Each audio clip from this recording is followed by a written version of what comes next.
Hello' class 10 আমাৰ ছাত্ৰ ছাত্ৰীসকল, আজি পৰিৱেশ আৰু পৰিৱেশৰ সমস্যাৰ অন্য এটা ভিডিঅ'লৈ মই তোমালোকক স্বাগতম জনাইছোঁ। আজি আমি কিছুমান ইম্পৰ্টেণ্ট MCQ কুৱেশ্যন আমি আলোচনা কৰিম, তাৰ লগতে কিছুমান পইণ্টও আলোচনা কৰিম যিবিলাক বহুত ইম্পৰ্টেণ্ট আৰু প্ৰতিটো টপিকৰ পৰাই। তো ব'লা ভিডিঅ'খন আৰম্ভ কৰোঁ। প্ৰথমে তোমালোকে দেখিবলৈ পাইছা জীৱমণ্ডলৰ পৰা মই এটা কুৱেশ্যন লৈছোঁ, সেইটোৱে আহিব MCQ হিচাপত। তো মই সেইখন কুৱেশ্যন মই খালী ঠাই হিচাপত লিখিছোঁ। কুৱেশ্যনটো হ'ল জীৱমণ্ডলত ডেছ নিযুত উদ্ভিদ আৰু প্ৰাণীৰ প্ৰজাতি চিনাক্ত কৰা হৈছে। কিমান নিযুত? প্ৰায় 1.75 নিযুত উদ্ভিদ আৰু প্ৰাণীৰ প্ৰজাতিক চিনাক্ত কৰা হৈছে। মানে ইমান ধৰণৰ উদ্ভিদ আৰু প্ৰাণী আমাৰ পৃথিৱীত আছে। তাৰ পৰৱৰ্তী কুৱেশ্যনটো হ'ল পৰিৱেশৰ সমস্যাৰ টপিকৰ পৰা। সেইটোৰ পৰা মই এটা কুৱেশ্যন লৈছোঁ, যিটো কুৱেশ্যন হ'ল যে এনেকুৱা ধৰণৰ আহিব পাৰে, পৰিৱেশৰ সমস্যা বুলিলে তুমি কি বুজা? সেইটো হ'ল যে পৰিৱেশৰ উপাদানসমূহৰ ধৰ্ম আৰু সেইবিলাকৰ মাজৰ পাৰস্পৰিক সম্পৰ্ক কোনো প্ৰাকৃতিক বা মানৱ সৃষ্টিৰ কাৰণত যেতিয়া স্বাভাৱিক অৱস্থাৰ পৰা অস্বাভাৱিক অৱস্থালৈ আহে তেতিয়াই তাক পৰিৱেশৰ সমস্যা বোলে।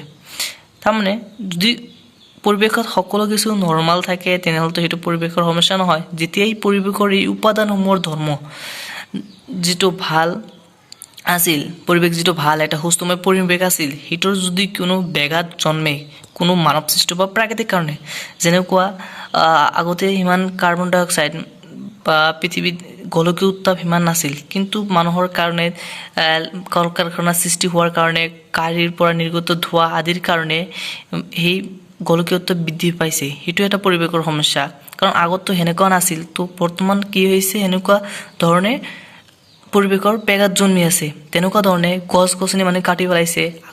আগত গছ গছনি বহুত আছিল, সেইকাৰণে বৰষুণ আদি সঠিক সময়ত হৈছিল। তো আজিকালি গছ গছনি কটাৰ ফলত সিমান পৰিমাণে বৰষুণ দেখা পোৱা নাযায়। আৰু এনেকুৱা হয় যে গছ গছনি অৰণ্য কাটি পেলোৱাৰ পিছত অৰণ্যত থকা জীৱ জন্তুবোৰ মানুহত আক্ৰমণ কৰিবলৈ ধৰিছে। তো সেইবিলাকেই পৰিৱেশৰ সমস্যা। সেইবিলাক কিছুমান মানৱ সৃষ্টিৰ কাৰণত হৈছে আৰু কিছুমান প্ৰাকৃতিক কাৰণ হয়, যেনে গৰাখহনীয়া। সেইবোৰৰ কাৰণে যদি প্ৰাকৃতিক পৰিৱেশৰ যদি ভাৰসাম্যৰ স্বাভাৱিক অৱস্থাৰ পৰা অস্বাভাৱিক অৱস্থালৈ আহে তেতিয়া তাক পৰিৱেশৰ সমস্যা বোলে।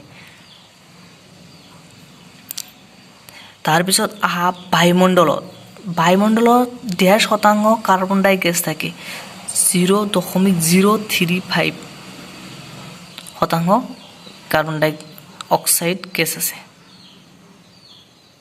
তাৰপিছত আহা ভৌগোলিক দিশৰ পৰা পৰিৱেশৰ সমস্যা কেইধৰণৰ? 3 ধৰণৰ। সেইকেইটা হ'ল 1 নম্বৰ স্থানীয় সমস্যা, খ নম্বৰ গোলকীয় সমস্যা, গ নম্বৰ আঞ্চলিক সমস্যা। তাৰ পৰৱৰ্তী কুৱেশ্যনটো হ'ল প্ৰদূষণৰ পৰা। ইয়াৰ পৰা এটা কুৱেশ্যন আহিব পাৰে যে প্ৰদূষক কি? এইটো ডাইৰেক্ট আমি তোমালোকৰ কিতাপৰ পৰা লাইনটোৱে তুলি দিছোঁ যে ঘাইকৈ মানুহে সৃষ্টি কৰা দ্ৰব্য অধিক মাত্ৰাত পৰিৱেশত সংযোজিত হ'লে জীৱ জগতৰ ক্ষতি সাধন কৰিব পাৰে, এনেই দ্ৰব্যক প্ৰদূষক বোলে। যেনেকুৱা উদাহৰণস্বৰূপে তোমালোকে ল'ব পাৰা যে যদি আমি খেতি পথাৰত বহুত পৰিমাণে যদি কীটনাশক দ্ৰব্য ব্যৱহাৰ কৰোঁ তেনেহ'লে সেইটোৱে আমাৰ জীৱ জগতৰ কাৰণে ক্ষতি কৰিব। সেইটোৱে হ'ল এটা প্ৰদূষক। তেনেকুৱা ধৰণে সেইটো হ'ল প্ৰদূষক। তো প্ৰদূষক আহিলে এইখিনি তোমালোকে লিখি দিবা। তাৰ পৰৱৰ্তী কুৱেশ্যনটো মই লৈছোঁ বায়ু প্ৰদূষণৰ পৰা। বায়ু প্ৰদূষণৰ প্ৰধান প্ৰাকৃতিক কাৰকটো কি? ডাইৰেক্ট কুৱেশ্যন আহিব পাৰে, আগ্নেয় উদগীৰণ।